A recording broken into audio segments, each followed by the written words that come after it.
Este tipo se despierta en una jaula completamente de metal. No tiene ropa y no sabe dónde está. Cuando mira a su alrededor ve muchas jaulas similares con pobres tipos que pronto se convertirán en esclavos. Pero a Jin en realidad no le molesta para nada toda esta escena. Porque cuando una chica bandida viene a darles de comer, él simplemente se levanta con toda calma y destroza la jaula como si nada. Cuando la chica ve con qué facilidad rompió el metal, se asusta y se sorprende, temiendo que vaya a matarla. Pero en lugar de golpearla, nuestro chico la cura y descubre que está ayudando a los bandidos solo porque capturaron a su hermano pequeño y la obligaron a trabajar para ellos. Así que Jin decide encargarse de todos esos desgraciados aquí y ahora. Destroza la puerta y la manda a volar con el primer bandido y todo, y no le importa en absoluto el hecho de que está desnudo. Jin acaba con ellos uno por uno, dejando atrás solo montones de bandidos apaleados. Los bandidos, sorprendidos, no tienen ninguna oportunidad. Él es simplemente demasiado rápido y fuerte para ellos. Finalmente llega a su jefe, y esta escoria, a pesar de ser considerada muy fuerte en este mundo, ni siquiera intenta defenderse. Al ver cómo nuestro chico se encarga de los últimos bandidos, solo le ruega que espere y le pregunta qué quiere. El dinero y los esclavos no son un problema, pero nuestro tipo simplemente acaba con los bandidos restantes y se acerca. Este jefe bandido simplemente no puede entender qué está pasando, por qué no puede usar sus poderes espirituales y por qué este tipo desnudo es tan abrumadoramente fuerte. Jin simplemente lo mira como si fuera un insecto patético, y este desgraciado se da cuenta de que está realmente perdido. Así que empieza a correr para mostrar su último recurso, una jaula con un monstruo, y el jefe bandido está seguro de que nuestro chico está acabado. Pero cuando el monstruo se abalanza, Jin bloquea su ataque con facilidad. Ahora este desgraciado está realmente sorprendido. Nunca ha visto a un humano bloquear un golpe directo de un monstruo con las manos desnudas. Resulta que Jin tiene una constitución sobrehumana, y eso no es todo. Luego saca su poder divino y simplemente aniquila al monstruo con un rayo de energía. Y cuando termina, se vuelve hacia ese desgraciado para darle una buena paliza por lo que les hizo a todas esas pobres almas. Pero, ¿por qué Jin es tan fuerte y cómo obtuvo este poder? Bueno, todo comenzó hace 100 millones de años. Una catástrofe masiva descendió sobre el planeta Tierra, aniquilando a toda la población humana del globo. La semilla de esta calamidad se arraigó cuando un virus misterioso comenzó a mutar a los animales, convirtiéndolos en monstruos aterradores de otro mundo que más tarde fueron apodados corruptores. En pocos años, el brote se extendió tan rápidamente que la humanidad perdió el 99% de su población a causa de la devastación. Los restos de la humanidad hicieron todo lo posible por mantener las líneas del frente y contraatacar. Desafortunadamente pronto se hizo evidente que la guerra convencional era completamente inútil contra estas bestias. Impulsados por la desesperación, los humanos comenzaron a experimentar con su propia especie. De todas las pruebas, Jin Shudu fue el único sujeto de prueba exitoso en mostrar resultados reales. Junto a él, los científicos diseñaron un contravirus compuesto de nanomáquinas diseñadas para restaurar el entorno corrupto del planeta. Armado con sus habilidades recién obtenidas e inigualables, Jin se convirtió en el salvador sobrehumano de este mundo, siempre intentando proteger los últimos reductos de la humanidad. Sin embargo, al final, todo fue en vano. Simplemente llegaron demasiado tarde y finalmente, incluso los últimos supervivientes humanos perecieron. Sin nadie a quien proteger, la existencia de Jin parecía despojada de su propósito, habiendo fracasado en la misma tarea para la que fue creado, o al menos eso es lo que creía su amigo científico Kagura. Jin tenía una perspectiva fundamentalmente diferente. Para él todavía había una razón para seguir adelante. Incluso si no podía salvar a la población actual, confiaba en que sus poderes podrían beneficiar a las generaciones futuras. Con las nanomáquinas ya trabajando duro para purgar la influencia del corruptor del medio ambiente, era optimista de que la Tierra finalmente sería restaurada, y estaba dispuesto a esperar ese día. En consecuencia, Kagura lo colocó dentro de una cápsula de hibernación diseñada para mantenerlo vivo durante los siglos venideros. Mientras Jin dormía pacíficamente en estasis, los monstruos continuaron devastando el planeta. Sin embargo, a medida que las décadas se convirtieron en siglos y los siglos en milenios, el cambio en el entorno global finalmente comenzó a agravarse exponencialmente. Esas criaturas extraordinariamente mutadas comenzaron a deteriorarse gradualmente, dando paso a que nuevas especies prosperaran. Este ciclo de evolución continuó durante 100 millones de años, llevándonos finalmente a una escena donde un trío de seres humanoides recién evolucionados intenta desesperadamente superar a un monstruo aterrador. Los frenéticos supervivientes se topan con una antigua ruina y se meten rápidamente para cubrirse. La implacable bestia demoníaca irrumpe en las instalaciones justo detrás de ellos. Acorralado sin ningún lugar a donde huir, el trío está básicamente listo para convertirse en una cena saciante para la criatura. En una última súplica desesperada, la chica del grupo pide ayuda a gritos, rezando para que el dios guardián de la aldea los rescate. Milagrosamente sus palabras son escuchadas, provocando el despertar de nuestro chico que había estado durmiendo en la cápsula justo detrás de ellos durante 100 millones de años. El antiguo humano desata un rayo de energía, aniquilando al monstruo en el acto. El trío confundido no tiene ni idea de qué demonios acaba de pasar, y la situación solo se complica más cuando un hombre completamente desnudo aparece de la nada. Lo primero que hace este chat desnudo es buscar su ropa, que está cuidadosamente conservada en una caja de seguridad indestructible que su amigo Kagura había desarrollado. Después de arrancar los antiguos sistemas del laboratorio, descubre que básicamente ha hecho un speedrun de 100 millones de años hacia el futuro. Aunque el paso de eones ha corrompido la mayoría de los datos, es un milagro absoluto que las máquinas sigan funcionando. Parece que el virus de nanomáquinas que Kagura creó hizo exactamente lo que se suponía que debía hacer: aniquilar a los corruptores, lo que ayudó a preservar las instalaciones.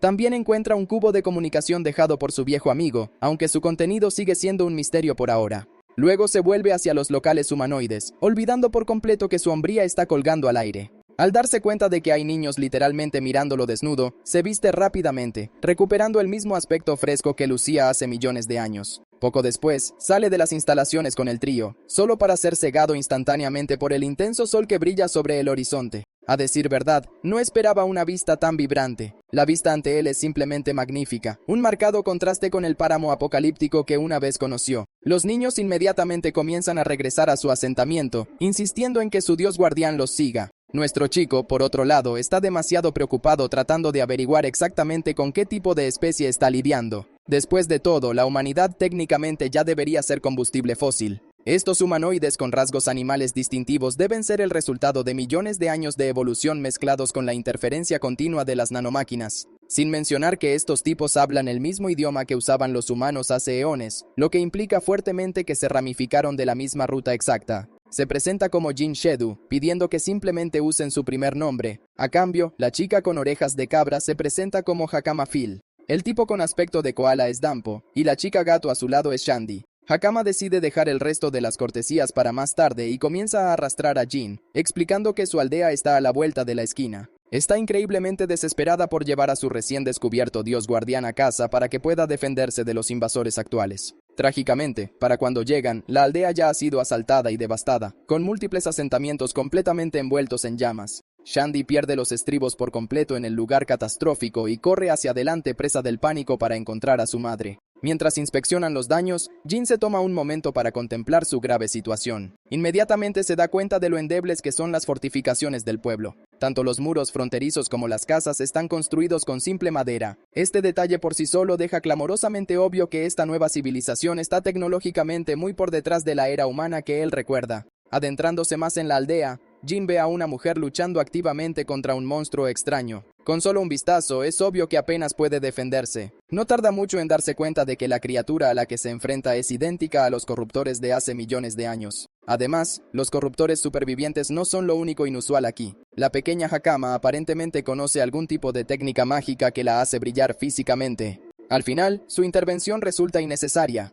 Jin se lanza hacia adelante y sin esfuerzo le da una paliza al monstruo con una sola patada devastadora. Moviéndose rápidamente, recoge en sus brazos a la mujer mayor herida y sale corriendo de la zona de peligro, dejando a la pequeña Hakama una clara oportunidad para dar el golpe de gracia. Canalizando su magia, desata una pequeña bola de fuego que tiene un gran impacto, dejando oficialmente al monstruo fuera de combate. Al observar a la criatura muerta, Jin confirma su teoría. Las nanomáquinas atmosféricas ciertamente han despojado a estos monstruos de sus legendarias habilidades curativas. Lo que no entiende, sin embargo, es cómo una chica local fue capaz de manejar esas mismas nanomáquinas. Su suposición fundamentada es que esta gente extrae partículas de nanomáquinas directamente de la atmósfera y las canaliza en hechizos ofensivos, de forma muy parecida a como lo hace él. El problema evidente es que históricamente solo los humanos puros eran capaces de manipular esa tecnología. Le expresa directamente su curiosidad a la mujer que acaba de salvar, preguntándose si todos en esta era poseen tal magia. Ella no está completamente segura de a qué se refiere, pero aclara que solo un selecto puñado de personas puede realmente usar esta habilidad. En su cultura, se cree que los individuos bendecidos con poderes divinos son los únicos privilegiados para usar esta magia.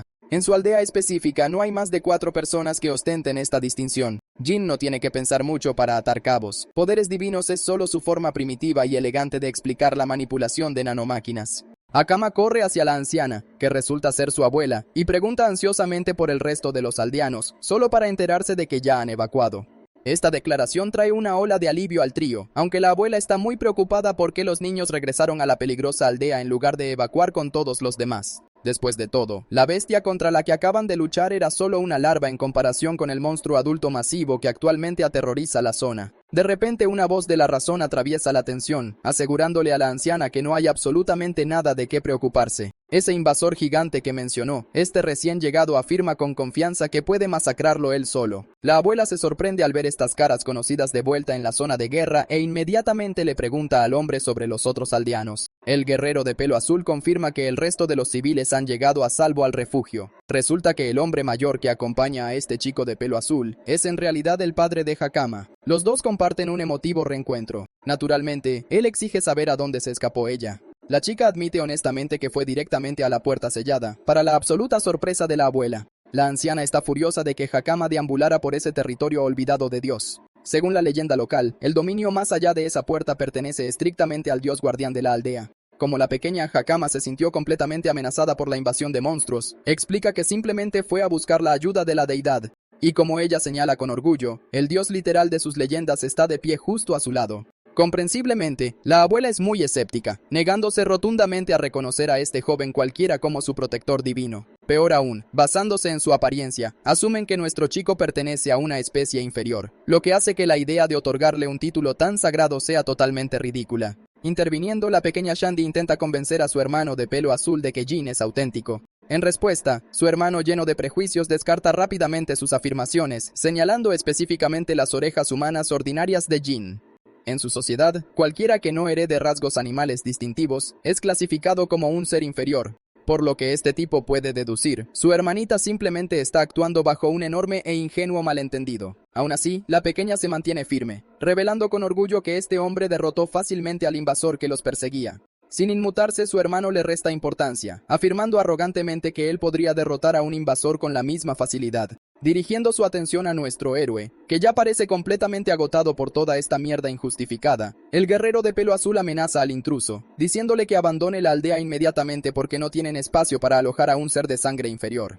El parlanchín pasa justo al lado de Jin, sin dejar de hablar. Está tan dolorosamente engreído que voluntariamente asume la tarea suicida de matar al invasor gigante él solo. Por cierto, este arrogante peliazul se llama Sars. La abuela se angustia visiblemente por la imprudente decisión impulsiva que Sars acaba de tomar. Luego vuelve a dirigir su atención a Jin. Aunque todavía no le importa en absoluto quién es él en realidad, admite que sería increíblemente grosero no expresar su genuina gratitud por haberle salvado la vida. Después de agradecerle, le pide un último favor, que ayude a escoltar a los niños de vuelta a la seguridad del refugio mientras ella se asegura de que Sars no desperdicie su vida por pura arrogancia. Como era de esperar, nuestro chico se niega rotundamente a obedecer. Cuestionaron directamente su orgullo, y ciertamente no se va a quedar parado y dejar que lo pisoteen. Decide que se va a asegurar de que se den cuenta de que no es un espectador inútil, y que definitivamente no es una especie inferior. La escena pasa con razón al lago cercano, que actualmente alberga al grotesco y masivo monstruo. Sars finalmente ha llegado a la escena, y el tipo ni siquiera parpadea antes de adoptar una postura de combate. Con su lanza y su cuerpo cargados con un crepitante trueno como el de Zeus, ejecuta un sprint veloz como un rayo hacia la bestia.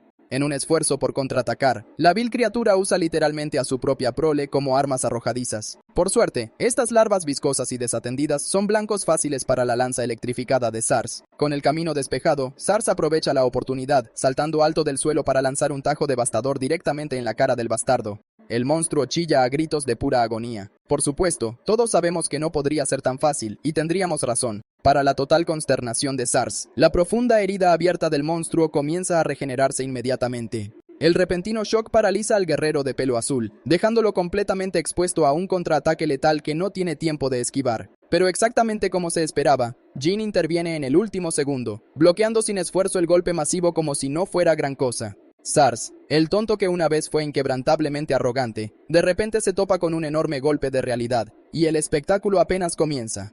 El monstruo salta hacia atrás para lanzar otro golpe con el doble de la fuerza anterior. Mi hombre, sin embargo, ni siquiera le da a la criatura la oportunidad de atacar. Con solo un chasquido casual de sus dedos, Jin abre un agujero limpio a través de la carne del monstruo. El enano engreído solo puede observar la espectacular demostración en un silencio atónito. Poco después, el resto del grupo llega corriendo a la orilla del agua. Ni siquiera han terminado de recuperar el aliento de la loca carrera antes de que sus mandíbulas caigan al suelo de nuevo. Viendo a nuestro chico bloquear al colosal monstruo con una sola mano mientras el monstruo continúa intentando aplicar una fuerza inmensa, Jin realmente comienza a aburrirse del intercambio. Decidiendo terminar las cosas cuanto antes, agarra a Sars por la cintura y salta para apartarse. Para cuando la cámara se aleja, vemos al monstruo masivo completamente atravesado por la energía de Jin. Sars argumenta frenéticamente que los ataques grandes y llamativos son inútiles si el monstruo puede simplemente regenerarse infinitamente. Afortunadamente, Jin ya ha tenido en cuenta esa misma variable. Aquí es precisamente donde las nanomáquinas son útiles, neutralizando activamente la regeneración celular del monstruo.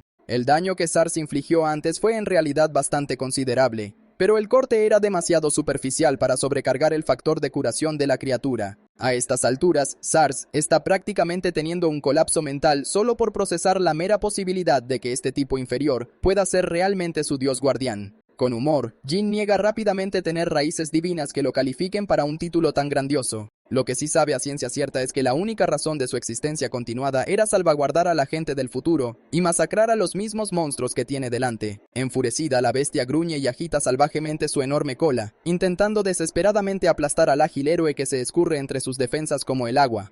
Habiendo formulado rápidamente una estrategia ganadora, Jin procede a inmovilizar por completo a la criatura atrapándola en densos cristales de hielo amarillo. Mientras carga un golpe crítico garantizado para pulverizar a la bestia, finalmente se presenta como es debido. Se declara a sí mismo un monstruo nacido directamente de la propia y trágica necedad de la humanidad. Es una reliquia que ha sobrevivido a 100 millones de años de sueño, el arma designada para limpiar la tierra de esta horrible amenaza. Sars no está exactamente en posición de comprender qué demonios murmura este tipo, pero lo único que le importa ahora es si Jin puede realmente estar a la altura de sus enormes afirmaciones. Bueno, por supuesto que Jin puede. Después de todo, él es la culminación literal de innumerables experimentos brutales y trágicos, un arma preparada más allá de la imaginación, nacida de la historia manchada de sangre de la humanidad.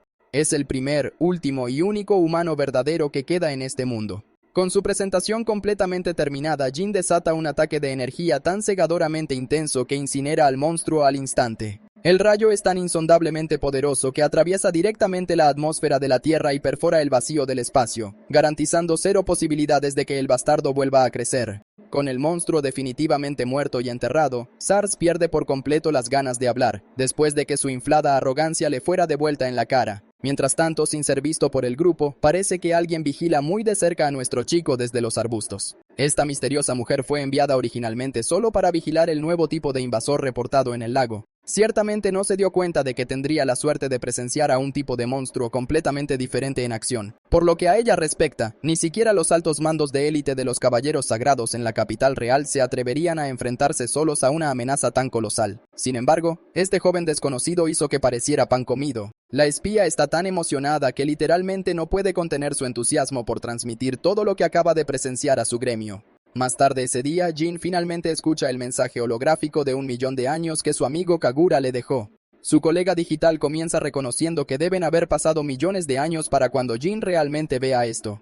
Debido a este enorme salto en el tiempo, Kagura se pregunta desesperadamente cómo es el futuro de la Tierra y si el medio ambiente del planeta realmente se ha curado. De entrada le da las malas noticias. Los malvados corruptores nunca se extinguirán de verdad, incluso si el mundo mismo se recupera drásticamente. Y, honestamente, ese hecho ya es bastante evidente, ya que Jin acaba de terminar de luchar contra uno. Kagura revela que mientras Jin estaba en hibernación profunda, él mismo entraba periódicamente en sueño criogénico solo para observar los cambios graduales que ocurrían en todo el globo. Gracias a la restauración ambiental, el número total de corruptores disminuía constantemente.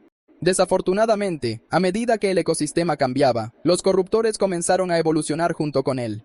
Esta adaptación fue una señal evidente de que el mundo nunca podría librarse por completo de esta amenaza. Para contrarrestar esto, Kagura explica que editó genéticamente de forma intencionada las nuevas formas de vida emergentes, dándoles el potencial de resistir a los corruptores en lugar de simplemente caer presa de ellos. Además de eso, Kagura revela que dejó una enorme mejora de poder específicamente para nuestro chico. Sí. Esa ominosa jeringa llena de líquido verde brillante es exactamente lo que Jin necesita inyectarse directamente en las venas. Al hacerlo, el cuerpo de Jin comienza inmediatamente a crepitar e irradiar energía arcana. El suero que acaba de tomar le otorga 100% de compatibilidad con las nanomáquinas. Una vez que la integración está completamente terminada, Jin obtiene la increíble habilidad de generar objetos físicos a través de la transformación de forma de las nanomáquinas. ¿La mejor parte? Esta mejora es solo la punta del iceberg. Su viejo amigo revela que ha escondido mejoras de poder similares esparcidas por todo el mundo. A propósito, no los guardó todos en un solo lugar por si los corruptores lograban destruir una instalación y acabar con todo de una vez. Además, esta búsqueda del tesoro asegura que Jin tendrá que viajar por todo el mundo y presenciar la magnificencia del nuevo mundo de primera mano. Kagura admite que no tiene idea de qué tipo de amenaza representarán los corruptores en esta era lejana, pero está absolutamente seguro de que el futuro es mucho más brillante que la sombría realidad apocalíptica que dejaron atrás hace eones. A medida que avanza el mensaje, la proyección holográfica muestra cuánto envejeció el pobre científico con el tiempo. Es un momento agridulce mientras Kagura expresa una profunda tristeza, sabiendo que nunca podrá ver este hermoso mundo restaurado por sí mismo. Después de pasar oficialmente la antorcha y entregar las responsabilidades del futuro a Jin, el mensaje finalmente concluye. Justo a tiempo, Hakama y el resto del grupo llegan, buscando activamente a su supuesto dios guardián. Ella y el chico koala, Danpo, han venido a arrastrarlo de vuelta al pueblo porque todo el asentamiento lo está esperando con ansias. Mientras regresan, los agudos ojos de Jin vislumbran una familiar llave de acceso a las instalaciones de investigación colgando del cuello de Hakama. Curioso, pregunta por el colgante, preguntándose exactamente cómo lo consiguió.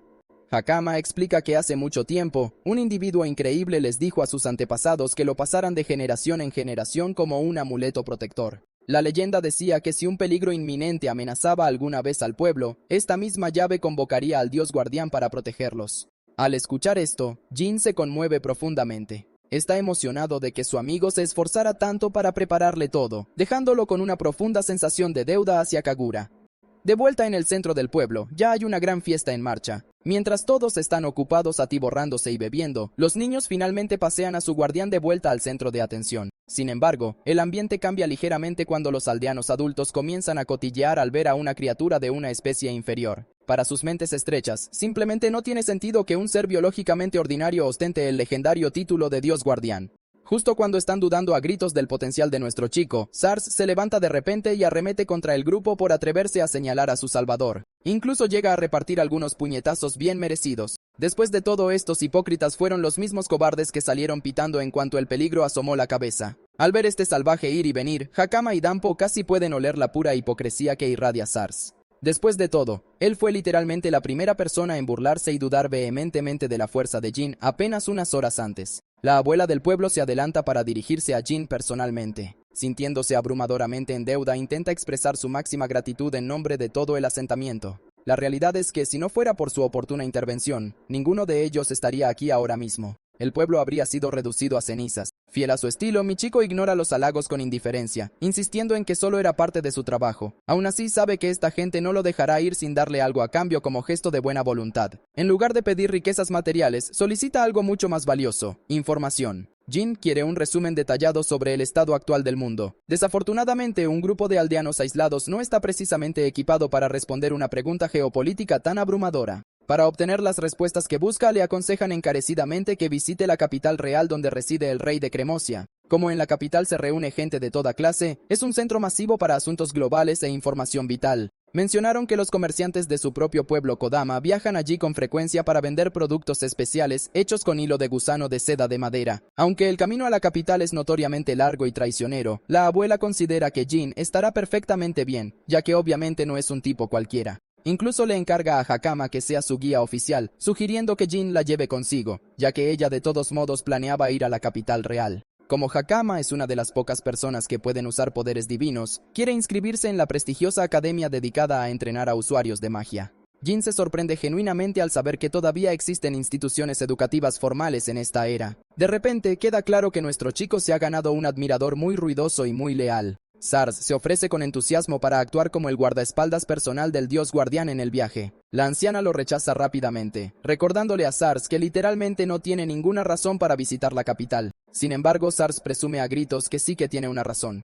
Planea unirse a la estimada Orden de los Caballeros Sagrados. La abuela, sin embargo, sabe que esto es pura ilusión. Ella señala despiadadamente que Sars ni siquiera logró ser aceptado en la Academia Básica, por lo que unirse a la Orden de Caballeros de Élite es una posibilidad muy remota. Esto toma a Jin por sorpresa. Considerando a Sars como un portador de poder divino, Jin asumió que el tipo pasaría el proceso de admisión sin esfuerzo. Hakama le explica el truco. Hay un examen escrito obligatorio diseñado específicamente para descartar a los idiotas, y Sars fue trágicamente víctima de su propia estupidez. Dejando las bromas a un lado, Jin siente una curiosidad creciente por esta clase de élite conocida como los Caballeros Sagrados. Hablando de eso, la escena cambia del pueblo a un caballero con armadura pesada. Está visiblemente atónito al saber que el invasor gigante que aterrorizaba la región de la aldea Kodama ya ha sido completamente aniquilado. La que suelta esta bomba es la misma chica espía que observaba toda la batalla del lago desde los arbustos. El caballero exige que confirme los hechos una vez más, y la chica corrobora firmemente su historia sin un solo momento de vacilación.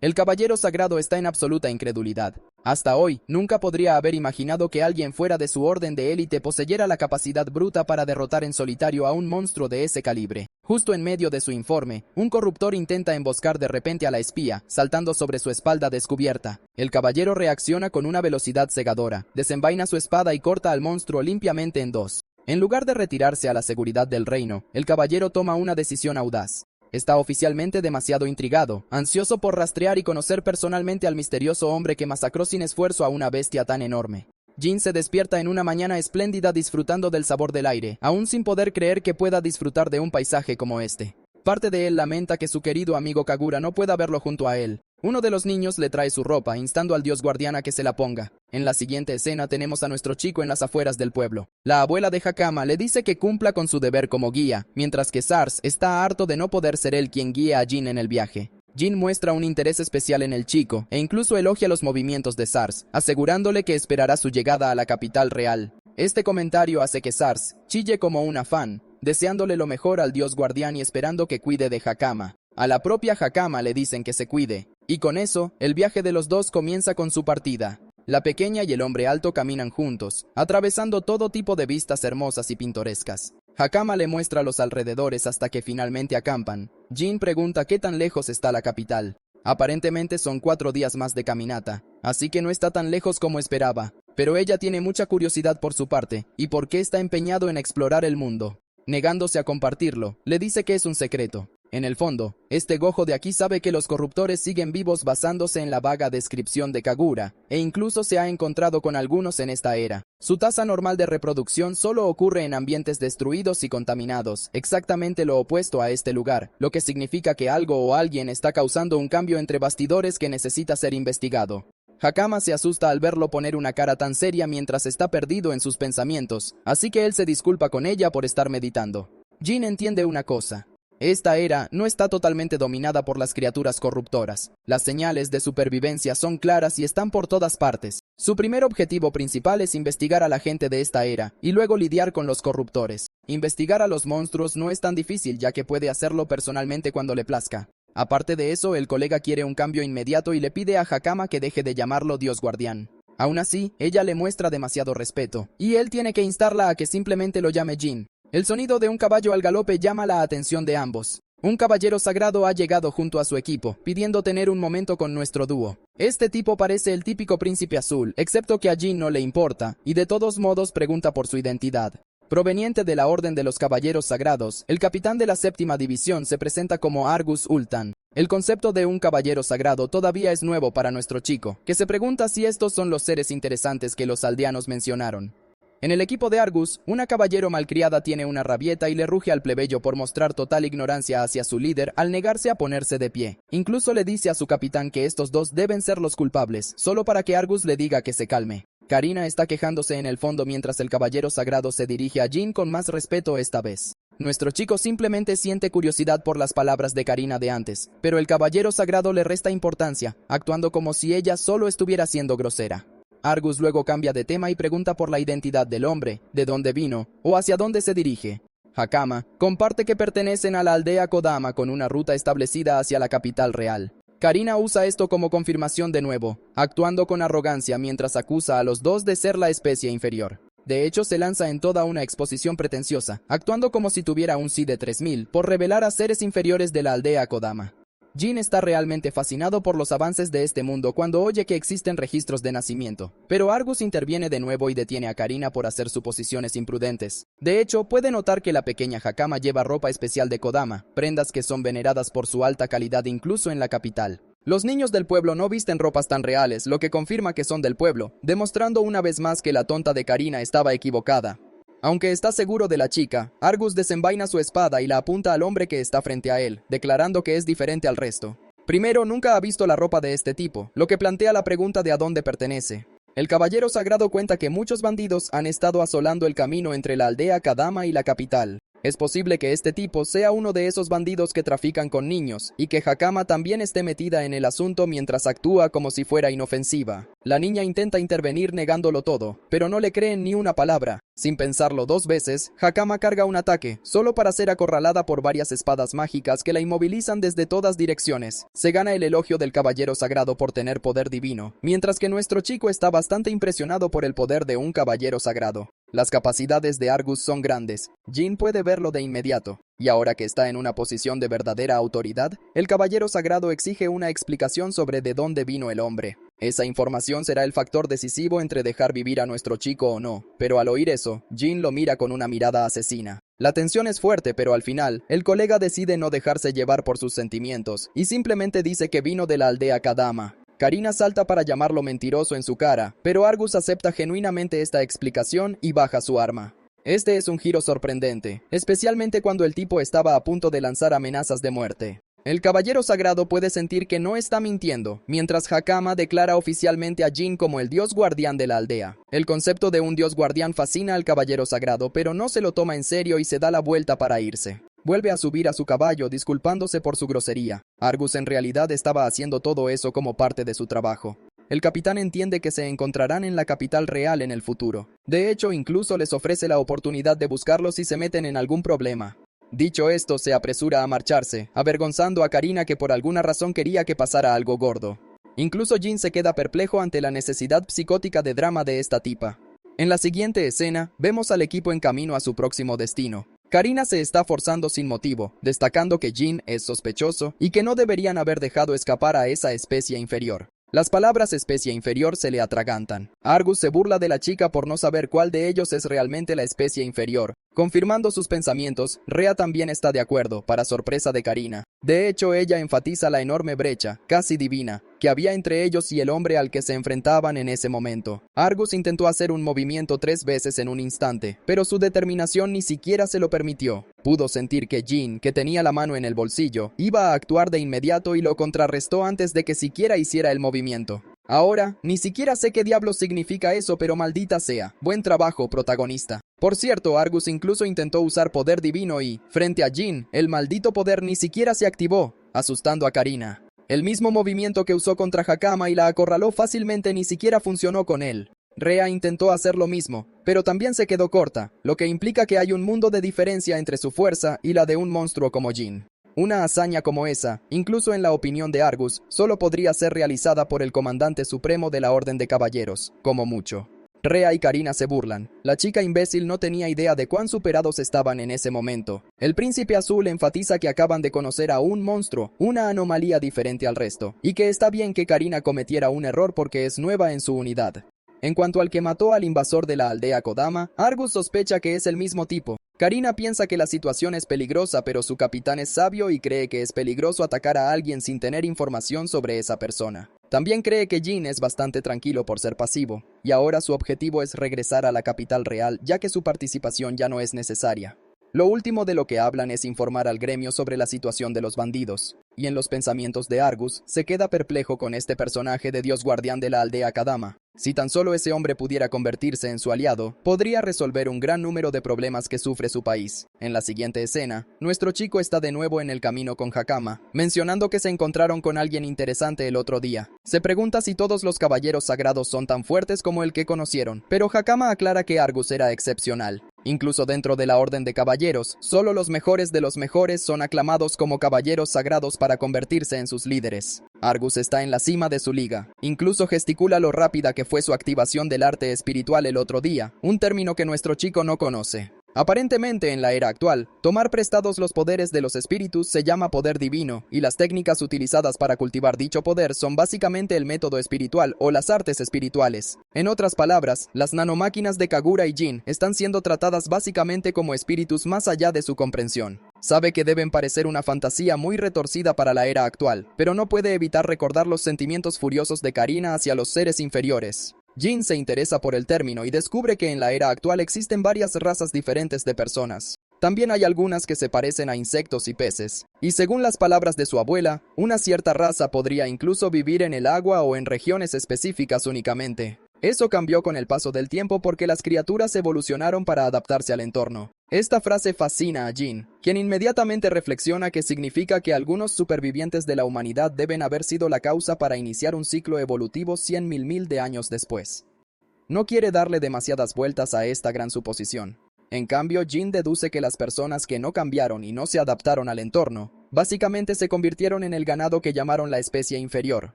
Como no pueden adaptarse, son vistos como escoria y débiles, aunque su sociedad los trata como a un montón de don-nadies, vendiéndolos como esclavos. El concepto de la esclavitud en esta era molesta a nuestro chico, pero Hakama se mantiene firme en su propia opinión. Ella afirma alegremente que apenas hay diferencias entre ellos y los seres inferiores. No entiende por qué la gente trata a los demás con desprecio solo porque son diferentes a ellos. Cada persona es rara a su manera, y al oírla hablar así, Jin queda impresionado con el carácter de la niña. Mientras hablan, alguien aparece frente a ellos, con aspecto rudo y maltratado. Este niño se desploma en el camino, suplicando su ayuda mientras Hakama corre a su lado. Jin observa al niño de cerca, dándose cuenta de que no posee rasgos animales en sus orejas, lo que significa que es algún tipo de humano. El niño está cubierto de moratones de la cabeza a los pies. Estas heridas no son normales para un incidente casual. Hakama hace todo lo posible por levantar a la chica mientras Jin activa sus poderes para ayudar a curar a la persona. En lugar de estar agradecida, la niña abandona inmediatamente el acto y saca una cuchilla apuntando al cuello de Hakama, amenazando con matarla si él se mueve un centímetro de donde está. Esta situación resultó muy diferente de lo que nuestro chico imaginaba. Ahora sabe con certeza que le han tendido una trampa desde el principio. También escanea su entorno para buscar a los que están cerca. Un hombre se materializa de la nada, elogiando a Poirot por su trabajo al seguir sus instrucciones. Esta habilidad se llama camuflaje sigiloso. Funciona gracias a que las nanomáquinas absorben las imágenes del entorno y las utilizan para crear una capa de invisibilidad. La única debilidad es que la invisibilidad deja de funcionar al moverse, pero estos tipos la usaron bastante bien. El capitán intimida a Jin, llamándolo especie inferior y por tener ropa bonita. También le hace la misma pregunta de dónde vino Jin, pero nuestro chico está impasible y en su racha de silencio, así que no responde. Hakama grita preocupada por él, mientras el capitán amenaza con matar a la chica si se atreve a moverse un poco. Hakama vuelve a actuar por su cuenta activando su habilidad, pero nuestro chico le ruge que se detenga de inmediato. No quiere que use ese poder contra la gente, dando a entender que es peligroso. La niña no sabe qué hacer, mientras que el capitán bandido se lo está pasando en grande al darse cuenta de que la chica también tiene poder divino. Le preguntan a Jin si él también puede manejar tal fuerza, pero el colega está de humor para joder, así que actúa como un misterio por descubrir.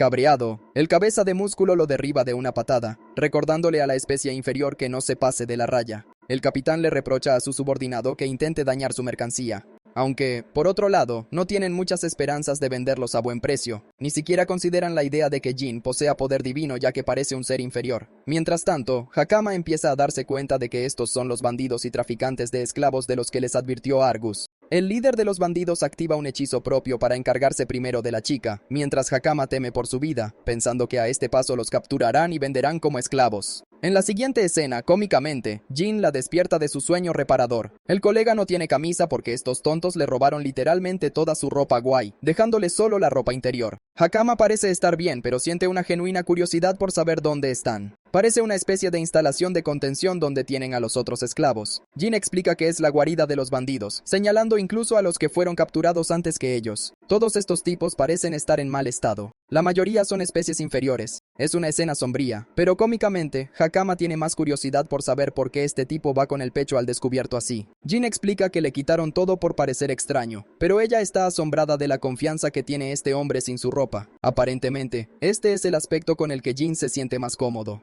Pero aparte de eso, lo que más le intriga es por qué no se defendió en ese mismo momento. Con su poder divino, podría haberlos aniquilado de una sola vez. Antes de que pudiera responder, envían a Poirot a la habitación con el desayuno. Tras encontrarlos despiertos, les ofrece comida. Hakama está furiosa, pero a Poi no le importa si la odian o no, ya que nunca esperó ser perdonada. La chica pura está molesta, pero Jin sorprende a la de pelo azul llamándola amable. Esto es un shock para la supuesta víctima, pero en realidad, Jin explica que a la gente mala ni siquiera le importa si alguien los odia o si merecen el perdón. El hecho de que Poirot piense en estas cosas es suficiente para concluir que es amable. En fin, el hombre en ropa interior ha terminado de jugar al yoga y se pone manos a la obra. Agarra los barrotes al estilo del tío Airo y literalmente los dobla para abrirse paso. Poirot se queda atónita por lo que acaba de ver. En realidad, Jin la ha estado esperando todo este tiempo para una conversación privada. La de pelo azul está confundida, pero Jin ya puede sentir que la están chantajeando para trabajar porque alguien que le importa está encarcelado aquí. Poirot está aterrorizada de lo acertada que es la suposición de este tipo. Incluso le cura las heridas, enfatizando que la única razón por la que fue engañado es porque sabía que las heridas de la chica eran reales. Los criminales no suelen maltratar a sus propios aliados hasta casi matarlos. Así fue como supo de inmediato que Poirot estaba siendo chantajeada y obligada a trabajar. Las palabras de Jean le provocaron una enorme culpa, dándole finalmente la oportunidad de contar que su hermano pequeño ha sido capturado por estos 6 desgraciados. La amenazan constantemente con vender al niño fuera del país si se resiste, y con que nunca más lo volverá a ver. Poy rompe a llorar, derrumbándose al contar que incluso sus padres fueron masacrados por estos bastardos. Así que su hermano es todo lo que le queda. Solo escuchar su versión de la historia motiva a este hombre como ninguna otra cosa. Jean está literalmente en un ataque de ira, y Hakama finalmente entiende por qué se dejó capturar así. Su objetivo siempre ha sido salvar a esta gente, pero también sabe que los villanos son tercos y molestos. Incluso dejar escapar a uno solo conduce al desastre más tarde, porque pueden reconstruir su poder y volver a crear problemas. En resumen, el tipo quiere aplastar a estas cucarachas juntas, y empieza dándole una paliza a este peludo con un golpe por la espalda. Con el camino ahora abierto, Gojo Satoru pretende hacer pedazos a estas escorias.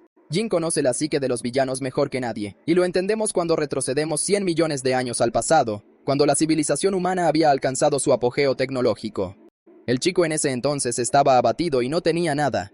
Sus primeros pensamientos fueron admirar la justicia en el mundo, pero esa admiración vino con una segunda y más inquietante revelación. Cualquier mundo que necesitara justicia también estaba lleno de una abrumadora cantidad de gente mala, gente que quería darle caza, por ejemplo. Vivir una vida ordinaria es algo digno de elogio, pero en el tipo de ambiente en el que creció, el chico nunca experimentó la paz que siempre quiso. Así que cuando se trataba de la gente que intentaba meterse con él, Jin literalmente los aplastaba bajo el peso de sus poderes, rompiéndoles los huesos y destruyéndolos a lo largo de los años. Derrotaba a la gente mala donde quiera que iba, aplastando continuamente a los que perturbaban la paz del mundo. Hasta que un día, un hombre se le acercó, sugiriendo una opinión diferente. Pensó que Jin había nacido en el mundo equivocado, y eso nos lleva de vuelta al presente. Nuestro chico camina como un Chad para enfrentarse a los perdedores que tiene delante, habiendo ya arrasado con montones de cuerpos. El tipo solo quiere aumentar su cuenta de muertes, y negándose a responder preguntas, lanza a uno de los suyos contra los secuaces de enfrente. En el momento en que uno de ellos atrapa al tipo, nuestro chico se abalanza con una patada veloz y masacra al otro. Su amigo se queda horrorizado porque Jin acaba de estrellar a este tipo contra la pared, sin parecer diferente a un maldito monstruo que no sabe cómo parar. Aterrado, el tipo intenta huir, pero es inútil. Solo sus agónicos gritos llegan a los cautivos del nivel inferior. Poi puede sentir que este grito proviene de los otros. Realmente está empezando a preguntarse quién demonios es Jin. Hakama revela despreocupadamente que este tipo es un dios andante, y que no tienen nada de qué preocuparse, ya que él se encargará de todo solo. Ahora mismo, necesitan seguir sus instrucciones para salir, pero a Poirot le aterra que estén a punto de ser salvados. El líder de los bandidos no es precisamente fácil de vencer, a pesar de que posee un talento para la poderosa magia divina. En una batalla de fuerza bruta, es difícil imaginar que alguien pueda derrotar a ese tipo. Pero mientras Poirot piensa en cosas tan inútiles, nuestro chico ya tiene al tipo temblando de rodillas. El jefe le ruega a Jin que pare, ofreciéndole montones de dinero, incluso añadiendo esclavos a la oferta. Por cierto, el hermano de Poirot está en esta habitación. A Jin le repugna la mera sugerencia de que le ofrezcan esclavos. Mata a otro tipo frente al jefe mientras el líder de los bandidos se pregunta qué demonios está pasando. Ni siquiera sus artes espirituales parecen activarse ante los divinos abdominales de este hombre, quiero decir, sus poderes. Pero más aún es el misterio de por qué Jin obtuvo todo este poder. Graciosamente, nuestro chico llama a este payaso un villano a medias, porque los de verdad al menos tienen el coraje de huir cuando saben que han sido superados. Pero el líder de los bandidos, junto con sus secuaces, son todos unos imbéciles condescendientes que desprecian a los demás, engañándose a sí mismos con que quizás podrían ganar. Pero en el momento en que temen una derrota inminente, empiezan a suplicar. Honestamente, esta paliza verbal es satisfactoria. Y siguiendo el consejo de nuestro chico, el líder de los bandidos mueve los pies para empezar a correr. Va directo al ascensor para tirar de la palanca, liberando un arma secreta que tienen enjaulada como un monstruo. Jin se sorprende al encontrar un corrupto bajo su control. Es una bestia poderosa adquirida para un cierto noble. Lo que me molesta es cómo demonios este Arnold Schwarzenegger morado no pudo salir de su jaula antes. El líder de los bandidos está más que feliz de darle un desafío a Jin, jurando reducir todo al caos mientras la criatura ruge su grito de batalla. El primer ataque lo realiza el monstruo corrupto, que se abalanza para aplastar a Jin. El ataque es bloqueado, dándonos una vista de ese tipo masivo en el proceso. El líder de los bandidos se queda sin palabras ante el poder del trasero de Jin. Quiero decir, el poder de sus músculos. Mientras tanto, Jin cuenta que literalmente nació con un cuerpo sobrehumano, poseyendo fibras musculares varios órdenes de magnitud superiores a las de una persona promedio. Ahora que es su turno de atacar, este hombre patea a la criatura hacia atrás antes de jurar desatar más de su fuerza. El tipo lanza una onda Kamehameha como si fuera Goku o algo, haciendo pedazos al monstruo de una sola ráfaga. Después de tanta palabrería, el líder de los bandidos está de vuelta donde empezó, de rodillas otra vez. Jin lo mira fijamente, preguntándose qué hará a continuación este patético desgraciado. Ahora que se ha quedado sin opciones, el tipo intenta escabullirse, suplicando que le perdonen la vida. Pero mi glorioso rey de pelo blanco responde con un gancho a la cara, negándole cualquier posibilidad de piedad. Con el asunto resuelto, recupera su atuendo de cultivador de aura y se disculpa de antemano con los niños por la espera. Primero, el tipo quiere revisar los documentos para reunir pruebas directas de sus crímenes. Abre un cajón y encuentra un interesante conjunto de notas. Con solo echarles un vistazo, probablemente pienses que este tipo se ha sacado la lotería. Pero no, nuestro chico no tiene ni la menor idea de qué diablos está leyendo. El idioma le es desconocido, así que tiene la intención de pedirle ayuda a Hakama. Aún así, Jin no puede entender por qué estos bandidos estaban usando al corrupto. Para confirmar sus sospechas, inspecciona los restos destrozados del monstruo que derrotó. De esta manera, puede acceder a las cámaras de las nanomáquinas circundantes que flotan en la habitación. Jin quiere revisar los registros de al menos la última semana y se encuentra con una grabación de su agrado. Al parecer, este noble vino a ellos con el monstruo y se negó a explicar sus intenciones con la criatura. En su lugar les dejó una pequeña perla. Este villano intrigante insinuó la pronta caída del país. Jin toma nota de este detalle para más tarde mientras la escena cambia a los niños que escaparon del confinamiento. Poi termina reuniéndose con su hermano pequeño. Los dos se abrazan largamente, sintiéndose seguros de que ninguno de los dos resultó gravemente herido. Ella se gira y se dirige a Jin como un dios, agradeciéndole todos sus esfuerzos, mientras que el tipo se niega a aceptar el nombre. Aparte de eso, siente curiosidad por la gente con uniformes rojos que está deteniendo a los bandidos. Al parecer, se supone que son miembros del personal del gremio. De hecho, la persona con el majestuoso cabello y barba que está cerca de ellos es el maestro del gremio de su ciudad. El mismo hombre se siente atraído por Jin y se acerca para preguntar si está relacionado con el incidente.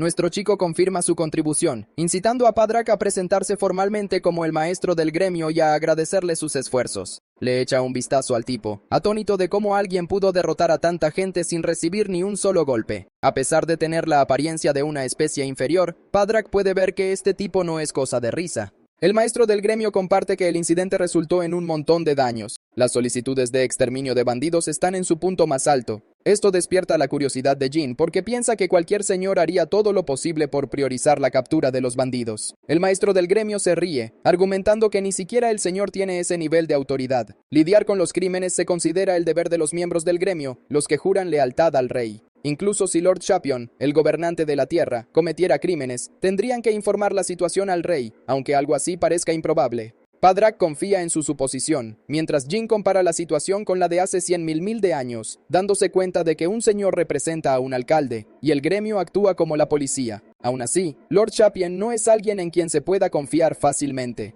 Jin decide entregar todos los documentos que recuperó de los bandidos, preguntándose si pueden ser de alguna utilidad para el gremio. El maestro del gremio lee uno de ellos, solo para darse cuenta de que es una lista detallada de los que comerciaron con los bandidos. Gracias a esta lista pueden arrestar fácilmente a todo el grupo. Curioso, Jin pregunta si el nombre del señor de la ciudad también está en la lista. Pero, sorprendentemente, el nombre de Lord Champion no aparece por ninguna parte, lo que lo convierte en un villano astuto que oculta sus huellas. Por ahora, Jin no puede hacer mucho al respecto. Ha ayudado a liberar a los esclavos, así que quiere saber qué será de ellos ahora. El maestro del gremio les asegura que el gremio se responsabilizará de devolverlos a casa sanos y salvos si se ha presentado una denuncia por desaparición. Pero para los que no tienen tal cosa, desafortunadamente, no tienen a dónde ir. El sistema es una mierda porque se niega a tener en cuenta casos como el de Poirot y Nino que perdieron a sus padres, así que Jin pide un refugio para alojarlos. Sorprendentemente, en esta época ni siquiera hay un refugio en la ciudad. Padrak solo puede encontrarles trabajo a estos niños, pero como ambos están clasificados como inferiores, hacerlo también será difícil. Los niños están de mal humor, mientras que Jin está decepcionado de que todo sea igual en este mundo. No quiere dejar a estos niños solos aunque no haya dónde trabajar. De repente se le ocurre una idea, así que les pregunta si estarían dispuestos a trabajar en algún sitio si tuvieran la oportunidad. Poirot está de acuerdo y quiere intentarlo, lo que le recuerda a Jin al caballero dorado Argus, que una vez se ofreció a ayudarlos si lo necesitaban. En la siguiente escena estamos en la capital real, Cremosia, para visitar a Argus. El caballero sagrado está de regreso cuando de repente siente un escalofrío de la nada. Al llegar a su residencia le dice al equipo que descanse por hoy. Argus regresa a sus aposentos. Es recibido por un séquito de doncellas y mayordomos que le dan la bienvenida con orgullo y gloria. Lo primero que hace es pedir una actualización, y por las reacciones de sus sirvientes el caballero sagrado puede deducir que algo debe haber sucedido. El mayordomo se disculpa por molestar a su amo justo cuando acaba de regresar. Mientras esto sucede, su hermana observa la escena desde arriba con una mirada fulminante. Argus recibe el informe y le da un dolor de cabeza inmediato. La situación es mucho peor de lo que pensaba, ya que un invasor pareció aparecer dentro de la capital y causar estragos. La cuestión de cómo entró es menos importante para él, sino más bien quién ayudó a guiar a la bestia adentro es el verdadero problema. Su mejor suposición es que es alguien de la Academia Harnisk, un lugar repleto de gente sospechosa que trama su caída. De todos modos, necesita urgentemente camaradas para controlar la situación de la capital. Y en este momento, Jean y su grupo reanudaron su viaje hacia la capital. Pasaron 3 días en la misión de exterminio. Poirot empezó a preguntarse si realmente habría un trabajo para seres inferiores como ellos en la capital. Siendo el hombre amable que es, Jean les asegura que su capacidad para leer y escribir ya es una gran ventaja, por lo que insta a los niños a tener más confianza. Hakama, por otro lado, señala a lo lejos, diciendo que la capital está cerca. Nuestro chico se queda absolutamente atónito al contemplar la grandiosa belleza de la capital real. Al anochecer llegan al interior de la capital. El lugar está lleno de gente por todas partes.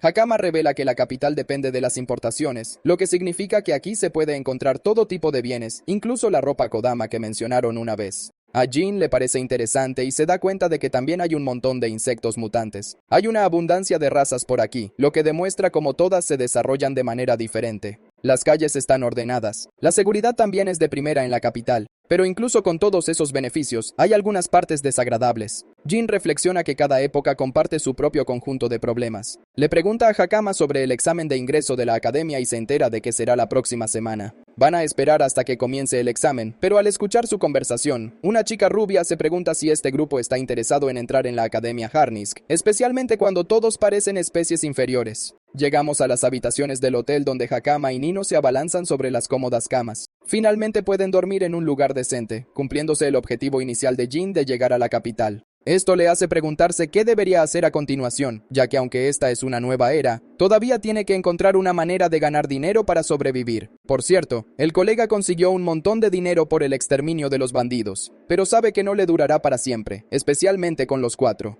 Luego está el problema añadido de encontrar trabajo para estos niños, y una solución inmediata a esto sería una reunión con Argus. Sin embargo, ahora mismo, no saben nada sobre la ubicación del tipo o qué conexiones podrían llevarlos hasta él. Jean especula sobre varias opciones, priorizando primero la investigación de los corruptores. Sabe que hay gente en esta era que intenta explotar a esos monstruos para sus propios fines. Los corruptores son, por naturaleza, seres muy peligrosos, por lo que no se les puede dejar desatendidos. Esta vez, se niega a permitir que los vivos se enfrenten de nuevo a la aniquilación total.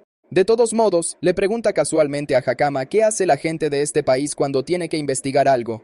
Al parecer, leen libros sobre el tema o consultan a alguien con conocimientos. Los libros en sí son bastante caros. Incluso en la aldea tenían que leer los libros juntos solo para poder pagarlos. Al mismo tiempo, la capital real presume de una biblioteca espectacular, lo que facilita mucho la investigación. A Jean le gusta esa idea porque ahora puede usar esa biblioteca a su favor y encontrar pistas sobre el laboratorio que Kagura dejó atrás. En la siguiente escena, el colega está en el mostrador de recepción, pero la chica se niega abiertamente a que use las instalaciones. Como los libros se consideran propiedad nacional sagrada, no permiten la entrada libre a cualquiera. Solo los estudiantes de una academia reconocida o los nobles pueden usar ese lugar, lo que complica una vez más la situación para nuestro chico. Hakama le recuerda graciosamente a Jean que el colega ni siquiera puede leer en su estado actual. Aunque está haciendo todo lo posible por aprender las letras, le llevará un tiempo dominar completamente el idioma. El colega se rasca la cabeza como si tuviera que prepararse para un examen, mientras 2 tipos con capa los espían en secreto como parte de su misión. Se acercan para enfrentarse a Jean para una simple charla, pero, en realidad, es una conversación que comienza con un puñetazo violento. Nuestro chico agarra su puño por reflejo de inmediato antes de burlarse del tipo por tener unos modales increíbles en su presentación. Tanta seguridad en la ciudad para que la gente ataque así, pero el tipo sigue arrogante y Jean desvía su puño hacia el aire, desviando una poderosa ráfaga mágica. El luchador lo elogia por tener instintos agudos, mientras que Poirot no puede entender cómo estos tipos usan abiertamente el poder divino en medio de una zona civil. Nuestro chico quiere saber qué pasa con estos perdedores y rápidamente se da cuenta de que alguien ha puesto precio a su cabeza. Sin embargo, eso solo juega a su favor, aunque estos matones amenazan al grupo de Jin con que se larguen de la capital si no quieren enfrentarse al peligro. Jin no cede en su postura, invitando al tipo a que intente atacarlo de nuevo, solo para que le atrape el puño y lo estrelle literalmente contra el duro suelo. Después de darle un baño de realidad a uno de ellos, se vuelve hacia el otro que le está disparando una ráfaga mágica directamente. Jin se niega a esquivar y bloquea el ataque de fuego de frente, haciendo que este tipo piense que le ha hecho un daño considerable. Pero de entre el humo emerge una mano mientras agarra rápidamente al tipo y lo levanta como si no pesara nada. Adoptando un tono serio, Jin se burla de ellos por ser patéticamente débiles al desafiarlo, si es que siquiera tienen la voluntad de intentarlo. Este colega es realmente el Gojo Satoru de esta historia. Mientras tanto, su víctima se pregunta cómo diablos una especie de bajo nivel es capaz de tener tanta fuerza. De repente, una orden de caballeros detiene la pelea. Es Karina, que está molesta por tener que interrumpir su día libre por este problema. A la chica ni siquiera le importan los asaltantes que atacaron a Jin. Solo quiere meter tanto a Hakama como a nuestro chico en la cárcel por última vez, muy a favor de Jin, causando una escena que atrajo la atención de alguien conectado con Argus, incluso si ella le está gritando en la cara en ese momento. Después de interrumpir una pelea callejera, Karina ve a Jin y se emociona de inmediato porque cree que finalmente ha atrapado a la especie inferior Jin, causando problemas en la ciudad otra vez. Está a punto de empezar a sermonearlo, pero una espectadora demi-humana que está cerca se le acerca y admite que vio todo lo que pasó. La espectadora explica que en realidad Jin fue el primero en ser atacado, y que solo se estaba defendiendo durante la pelea. Cuando Karina comprueba las caras de los atacantes, se da cuenta rápidamente de que son sus habituales alborotadores tontos de la Academia Harnisk. Espera en silencio que la hermana menor del Capitán Sagrado no esté involucrada en este lío otra vez. Jin le pregunta a Karina si está patrullando y la interroga al respecto, señalando que pensaba que los miembros del gremio solían encargarse de tareas como esta por la ciudad. Karina responde que simplemente estaba cumpliendo con su responsabilidad de caballero de mantener el orden mientras se dirigía a un café cercano. Ahora que ha visto personalmente a Jin derrotar con facilidad a varios estudiantes fuertes de la academia, Karina empieza a sentir que las sospechas de su capitán sobre este supuesto humano inferior podrían ser ciertas. Entonces intenta excusarse y le pide a Jin que evite meterse en problemas de nuevo, pero Jin no la deja ir tan fácilmente, y aprovecha la oportunidad para pedirle que lo escolte para poder conocer a su capitán Argus. Una vez que el antiguo humano finalmente consigue una audiencia con el capitán Argus de la séptima división, va directo al grano y le pide que los contrate, recordándole a Argus que fue él quien le había ofrecido su ayuda previamente. Cuando Argus le pregunta por los niños que vinieron con él, Jin le explica que acabó enfrentándose a los bandidos que Argus había estado buscando, y logró capturarlos antes de entregarlos al gremio. Argus se pone ansioso porque le cuesta creer que alguien que parece de una especie inferior pueda lograr todo eso tan rápidamente. Jin continúa explicando que trajo a Nino y a su hermana mayor Poirot porque no tenían a nadie en quien confiar, y la gente los trataría mal por ser considerados especies inferiores. Por eso, Jin le pidió al capitán si podía conseguirles algún tipo de trabajo. El capitán Argus le recuerda al antiguo humano que no tiene ninguna obligación con ellos, pero Jin argumenta que está dispuesto a asumir la responsabilidad por los niños ya que fue él quien los salvó. A Argus le parece interesante este razonamiento mientras los niños miran a su salvador con expresiones esperanzadas. El capitán entonces tiene una idea rápidamente y decide usar a los niños como moneda de cambio. Le dice tranquilamente a Jin que permitirá que los niños se queden en su casa y trabajen allí solo si Jin acepta trabajar como profesor en la academia. Jin acepta la condición sin pensarlo mucho, y pronto los niños son vestidos con trajes de sirvienta. Poirot le agradece sinceramente al capitán, mientras que el capitán instruye a sus otras sirvientas para que los eduquen adecuadamente y se aseguren de que no haya discriminación. Mientras Jin se aleja con Argus, le pregunta al capitán qué trampa hay en que trabaje como instructor. Argus explica que aunque no tiene ni idea de dónde viene Jin originalmente, su instinto le dice que Jin es una persona de confianza. El capitán pasa directamente al punto real y le dice a Jin que quiere que se infiltre en la Academia Harnisk. Jin se pone serio y pide una explicación adecuada, y Argus comienza a describir la lucha de poder actual dentro de la capital. Según él, varias facciones están enfrascadas en una silenciosa guerra fría por el control del trono, ya que el rey está gravemente enfermo y podría estirar la pata en cualquier momento. Explica además que, aparte del conflicto de sucesión habitual, también hay individuos que no tienen derecho legítimo al trono pero que aún así quieren tomar el poder. Al parecer estas personas son extremadamente peligrosas e incluso están usando a los corruptores, a los que la gente de esta era llama invasores, como armas para llevar a cabo sus planes. Jin recuerda a Lord Chapien y empieza a darse cuenta de que podría haber figuras aún más problemáticas que él. El capitán dice que quiere exponer a esta gente y localizar su base oculta, y el lugar del que más sospecha actualmente es la Academia Harnisk. Argus entonces llama a la puerta y le presenta a Jin a su hermana menor, Mirya Olten. Le explica que ella asiste a la academia y lo guiará allí. Mirya muestra inmediatamente su lengua afilada al llamar a Jin una humilde especie inferior, al igual que Karina lo hizo antes. El capitán intenta detenerla rápidamente y le recuerda que hablar así es de mala educación.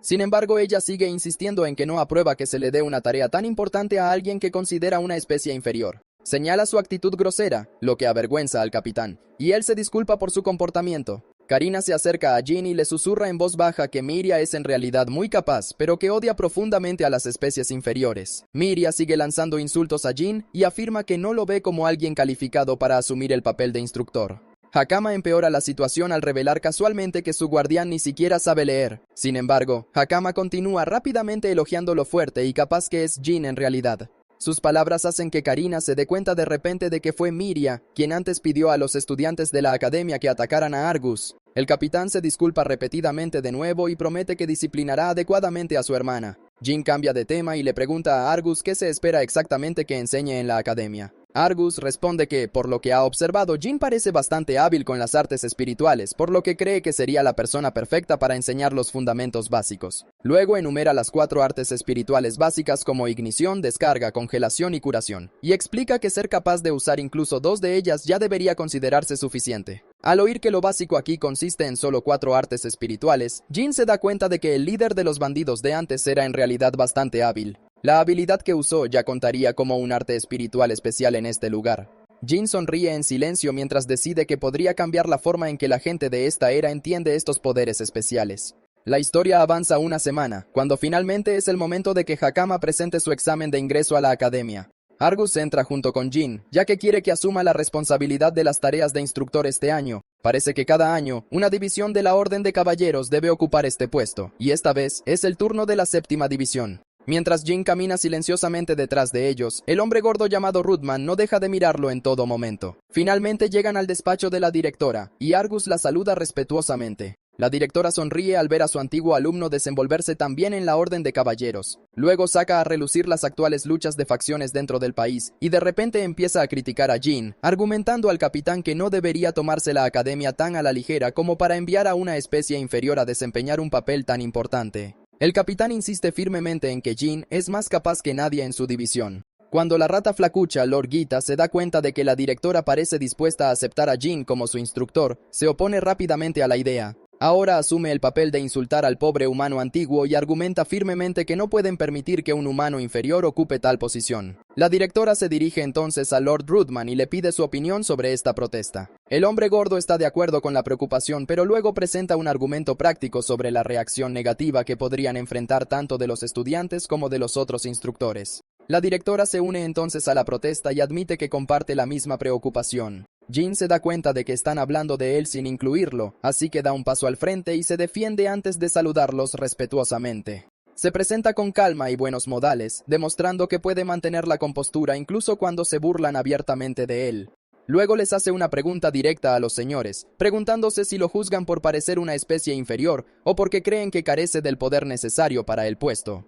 La directora sonríe y responde que lo único que les preocupa es si realmente tiene la habilidad requerida. Entonces le pregunta si puede demostrárselo. Cuando Argus sugiere que la directora lo ponga a prueba ella misma, ella acepta y se organiza una rápida batalla de práctica en el campo de entrenamiento de artes espirituales de la Academia Harnisk. La astuta rata flacucha es quien da un paso al frente para enfrentarse a Jin, riendo mientras dice que al menos Jin no se avergonzará demasiado, ya que hoy solo hay unos pocos estudiantes. La directora explica entonces las reglas y deja claro que solo pueden luchar usando artes espirituales, porque eso es exactamente lo que espera que su nuevo tutor enseñe en la academia. Algunos de los estudiantes se reúnen para ver el combate, incluida Mirya, que se encuentra entre los espectadores. Está emocionada porque es la primera vez que verá a la rata flacucha participar personalmente en una batalla.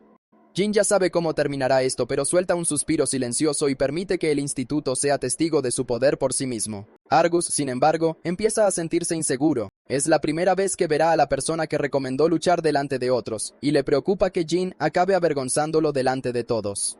Lord Gita, por otro lado, parece extremadamente emocionado y ansioso por terminar el combate rápidamente mientras pone a Jin en su sitio. Declara rápidamente que hará el primer movimiento y lanza de inmediato una enorme bola de fuego que cree que será suficiente para derrotar a Jin de un solo golpe. Jin esquiva el ataque con calma y facilidad mientras la rata flacucha sigue confiando en que ganará este combate y demostrará que el capitán se equivocó en su juicio. Luego continúa con su ataque estrella llamado lanzas de relámpago mientras Jin sigue esquivando cada golpe y poco a poco lo saca de quicio. Mientras la rata flacucha cree que lo único que Jin puede hacer es seguir huyendo, el propio Jin suspira en silencio y piensa que este tipo de poder nunca fue concebido para ser usado contra personas. Sin embargo, como no queda otra opción, Jin finalmente decide demostrar su habilidad y revela intencionadamente un arte espiritual único. Utiliza un ataque de manipulación de la gravedad y obliga a la rata flacucha, Lord Gita, a caer al suelo, inmovilizándolo allí y dejando claro que nunca tuvo una oportunidad y que su arrogancia no significó nada al final.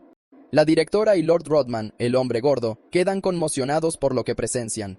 Incluso Argus y su hermana Miria se quedan con la boca abierta tras ver una demostración de poder tan impecable que nunca antes habían presenciado. Cuando preguntan qué acaba de pasar exactamente, Jin explica con calma que simplemente manipuló la gravedad alrededor de Lord Gita. Cuando oye a la gente decir que nunca han visto algo así, Jin sonríe en silencio al darse cuenta de lo mucho que tienen que aprender tanto los estudiantes como los instructores de la academia. Lord Gita rechina los dientes de frustración mientras yace en el suelo con un aspecto absolutamente miserable. Por pura lástima hacia el anciano arrugado, nuestro héroe finalmente libera la presión de la gravedad que lo inmovilizaba. Gita tiene un ataque de ira, gritando que una técnica espiritual como esa ni siquiera debería existir. Insiste en que el inferior debe estar usando algún tipo de truco ilegal.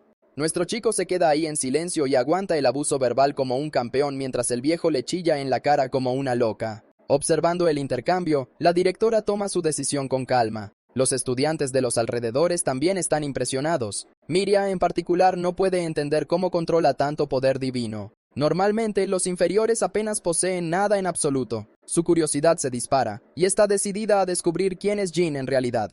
La escena cambia a la ceremonia de bienvenida una semana después. Allí, la directora anuncia que la Academia Harnisk fue fundada para entrenar a guerreros capaces de eliminar las amenazas invasoras. Cualquiera que sea demasiado débil para seguir el ritmo no tiene lugar entre sus muros. Sin embargo, a quienes lo consiguen se les garantiza prácticamente un futuro lleno de estatus e influencia.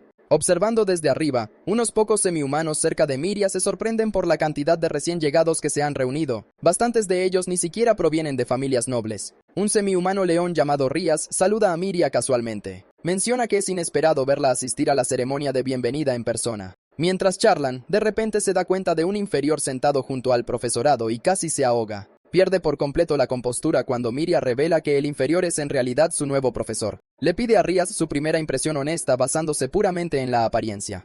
Cuando describe sin rodeos al tipo como un don nadie cualquiera sin esposa ni vida, ella admite que ese también fue su juicio inicial. Sintiendo múltiples miradas clavándose en él, Jin se da cuenta rápidamente de que no puede empezar a investigar la academia demasiado abiertamente desde el primer día. Antes que nada, necesita cambiar su imagen de un inútil inferior a algo más neutral e inofensivo. Ahora mismo, siente como si tuviera un blanco gigante pintado en la espalda. Una vez que concluye la ceremonia, finalmente llega la hora de su primera clase. Mientras tanto, Lord Gita reúne a los estudiantes de último año y anuncia que las clases regulares han vuelto a empezar oficialmente. Les advierte sin rodeos que no se queden atrás de los nuevos y prometedores talentos que se unieron este año. Dicho esto, pregunta furiosamente por qué la mayor parte de la clase está ausente. El anciano sonríe para sus adentros, plenamente consciente de que muchos de ellos preferirían morir antes que asistir a una lección impartida por un inferior. La rata grasienta incluso se desvivió por correr la voz de que la clase de hoy estaría a cargo de Jin. Sorprendentemente, a nuestro profesor no parece molestarle en lo más mínimo. Se para con confianza en el podio y se presenta como el nuevo instructor de técnicas espirituales. Sin perder el ritmo, Rías pregunta descaradamente si de verdad tiene lo que se necesita para enseñar a la clase de élite de la academia. Nuestro chico responde con una sonrisa tranquila, diciendo que lo descubrirán muy pronto. Incluso le dice al demihumano león que es libre de irse si la clase resulta ser indigna de él. Con eso establecido, impone una regla de inmediato. Les dice a sus estudiantes que nunca deben usar el poder divino contra los humanos bajo ninguna circunstancia. Para aclarar su razonamiento, explica que el poder divino fue diseñado para suprimir las habilidades de regeneración de los inhibidores. Sin embargo, los humanos se recuperan normalmente después de ser heridos, revelando que su verdadero propósito siempre fue eliminar a los invasores. Al oír eso, un bocazas del fondo empieza a insultarlo, llamándolo blando porque supuestamente carece de poder divino. El mocoso insiste en que tiene todo el derecho a usar su fuerza como le dé la gana. Ligeramente molesto, el profesor Jin lo invita a probar si es tan débil como dice. Justo ahí, en medio de la clase, le dice al estudiante que lo golpee con su movimiento más fuerte. El chico sonríe con arrogancia, declarando que nunca más asistirá a clase si el profesor apenas logra rasguñarlo. Aprovechando la oportunidad, conjura una lanza de rayos crepitante de energía. Incluso Lord Gita se tensa, preocupado de que el aula no sobreviva a un ataque tan imprudente. Sin dudarlo, el estudiante lanza la lanza directamente hacia Jin, levantando una enorme nube de polvo por toda la habitación. Todos asumieron que el inferior había sido destruido. Pero entonces una cuchilla sale disparada de la neblina y se clava en la pared detrás de él, rozando por poco su fea cara. Jin afirma con calma que la espada podría haberlo atravesado por completo si realmente hubiera tenido la intención de acabar con él. Con eso, imparte su primera lección del semestre. Nunca juzgues a alguien únicamente por su apariencia. Rias observa en silencio, preguntándose si esa técnica siquiera calificaba como un arte espiritual. El profesor Jin continúa con fluidez, explicando que a los inferiores se les etiqueta así porque se les considera débiles. Entonces, como alguien que está claramente muy por encima de ellos, pregunta en qué lo convertiría eso a él. Su aura alcanza su punto máximo mientras responde a su propia pregunta. Eso, declara él, es lo que se llama un maestro. A continuación, imparte una segunda lección. Le pregunta al mismo chico si conoce los criterios necesarios para activar las artes espirituales. Actuando como si fuera de conocimiento común, el estudiante responde que todo se reduce a una imaginación vívida. Si imaginas algo con suficiente claridad, los espíritus lo llevarán a cabo. El profesor Jin está de acuerdo en que la imaginación importa, pero añade que hay un elemento crucial que a todos les falta. Explica que los espíritus responden a diferentes longitudes de onda, y eso es lo que realmente desencadena sus acciones. Hay 8 longitudes de onda principales en total. Entre ellas, ignición, descarga, curación y congelación son las más conocidas.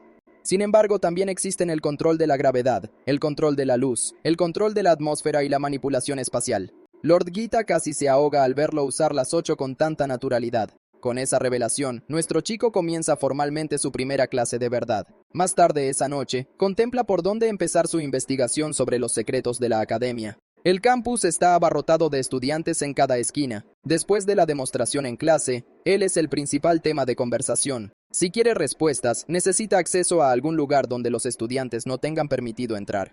En su camino, se cruza con Miria. Sin dudarlo, ella le pregunta sin rodeos que admita quién es en realidad. Él responde preguntando cómo podría ser otra cosa que el así llamado inferior como todos lo etiquetan. Ella admite que eso tendría sentido, de no ser por su habilidad para dominar las 8 artes espirituales sin esfuerzo. Ni siquiera la mayoría de los demihumanos son capaces de eso. Nuestro chico se encoge de hombros y le dice que no es tan complicado, comparándolo con cambiar de pestaña entre diferentes longitudes de onda. Por supuesto, él sabe que en la práctica es más complejo de lo que parece. Ella solicita que continúen esta conversación en un lugar privado. Una vez a solas, ella repite su pregunta sobre quién es él. Esta vez, afirma que es simplemente un humano que fue puesto en criosueño bajo la aldea Kadama durante unos pocos millones de años. Para seguirle el juego, le pregunta qué se supone que hacía antes de la hibernación. Jin responde honestamente que sirvió como agente de las fuerzas especiales para su país. Aunque han pasado milenios, recuerda esos días vívidamente como si hubieran ocurrido hace solo unos años. Curiosa, ella insiste, preguntando por qué alguien que luchó por su nación sería sellado en criosueño. Se siente triste, admitiendo que falló en su misión. Realmente creía que si se esforzaba lo suficiente podría salvar a todos, pero al final fracasó y lo perdió todo. También confiesa que convertirse en profesor no fue una casualidad. Necesita la influencia de la familia Ultan. Cambiando de tema, le pregunta hacia dónde se dirigen. Pronto lo lleva a una habitación polvorienta y destartalada, explicando que solía ser un almacén donde los instructores guardaban sus materiales de enseñanza. En uno de los estantes, una estatua de búho capta inmediatamente su atención. Le pregunta cuál fue su verdadera razón para traerlo aquí. Así que Miria admite que ha estado investigando el extraño espacio vacío ubicado justo al lado de este almacén. Es demasiado grande para estar simplemente sin uso, lo que la hace estar segura de que esconde algo importante. Sin perder un segundo, el profesor Jin extiende la mano despreocupadamente y agarra la estatua del búho. Ella lo mira de reojo confundida, preguntándose por qué está acariciando una vieja y polvorienta decoración. En el momento en que la gira ligeramente, las estanterías se deslizan, revelando un pasaje oculto que conduce a lo más profundo. La felicita con calma por tener razón sobre la existencia de una habitación secreta. Miria se queda sin palabras, incapaz de entender cómo resolvió el mecanismo tan rápidamente. Nuestro profesor explica con frialdad que notó que el búho era el único objeto limpio en una habitación cubierta por gruesas capas de polvo. Después de eso, le dice que se quede atrás mientras él entra a investigar la cámara sospechosa solo. Sorprendida, Miria afirma rotundamente que lo acompañará. Le recuerda que podría haber un invasor peligroso dentro, y que él podría no ser capaz de protegerla. La rubia deja claro que sus habilidades no deben subestimarse. Afirma con confianza que está muy por encima de todos los demás en su clase, y que solo su hermano posiblemente supera su habilidad. Al oír eso decide tomarle la palabra. Los dos descienden con cuidado la decrépita escalera, que se extiende mucho más profundo de lo que cualquiera de ellos esperaba. Miria aprecia en silencio lo conveniente que es controlar la luz sin esfuerzo en la oscuridad total. Jin bromea casualmente en voz alta diciendo que el lugar parece la mazmorra perfecta para que aparezcan monstruos en un juego de fantasía, dejando a la chica confundida por su referencia de jugador. Curiosa de nuevo, ella saca a relucir su historia una vez más. Le pregunta si ya tiene un sospechoso en mente, ya que cazar amenazas era supuestamente su especialidad. No puede evitar sentirse divertido por lo rápido que ella aceptó su increíble historia. Como una pequeña recompensa por su confianza, revela que tiene una fuerte sospecha de que Lord Ruthman podría estar involucrado de alguna manera. Ella pregunta de inmediato por qué está tan seguro.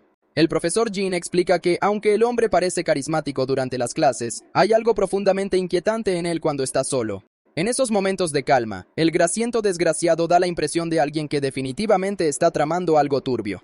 Explica que este tipo de comportamiento es común entre las personas que son completamente diferentes de la personalidad que presentan al mundo. Además de eso, le pareció bastante obvio que el hombre es terriblemente observador para ser un profesor. Miria admite que al principio sospechaba del señor Gita, pero Jin descarta su teoría, señalando que alguien sin control sobre sus emociones nunca podría orquestar algo verdaderamente siniestro. Para su sorpresa, él incluso llega a decir que el viejo loco arrugado probablemente tiene buen corazón. Finalmente, los dos llegan al final de la escalera, que se abre a un enorme salón lleno de polvo. Los ojos de Miria se abren de par en par al ver el enorme laberinto escondido justo debajo de los terrenos de la academia. De repente, Jin deja de caminar porque está igual de atónito. Ni en sus sueños más locos esperaba encontrar el laboratorio de Kagura escondido en un lugar como este. Cuando Jin mira las puertas protegidas por nanomáquinas, que la gente de esta era simplemente llamaría espíritus, se convence de que este debe ser el laboratorio de Kagura. Miria se pone nerviosa porque, aunque llevaba mucho tiempo buscando, nunca logró descubrir esta enorme puerta que había estado oculta bajo la academia todo el tiempo.